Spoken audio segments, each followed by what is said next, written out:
I've known a lot of people in my life who were, I don't want to say losers, but people who didn't want to win. Who had a certain talent, but they constantly kept throwing away that talent. They kept knocking it down because whenever they'd get close to success, they would burn it down. So in other words, after a while you say, well, it's because he's afraid of being a winner. He was afraid of the discipline that it would take to win, or he's afraid that he would lose. This way, he always had a built-in excuse, and the built-in excuse was that he wasn't up to par because he'd been out all night or whatever. And the Honky Tonk Man is sort of like that. And I always felt a lot of those country singers, a lot of performers are like that.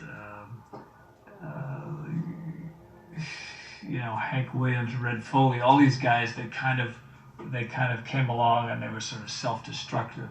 Even Charlie Parker had a jazz feel, but nobody ever can come up with an answer on that. But there's millions of cases like that.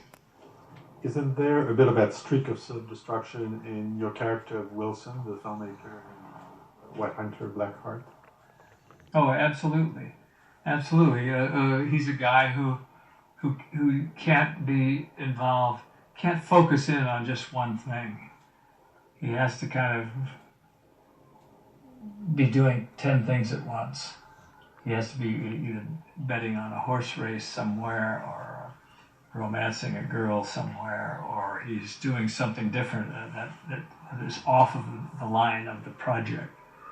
And there are a lot of people like that. And a lot of people thought John Huston was like that.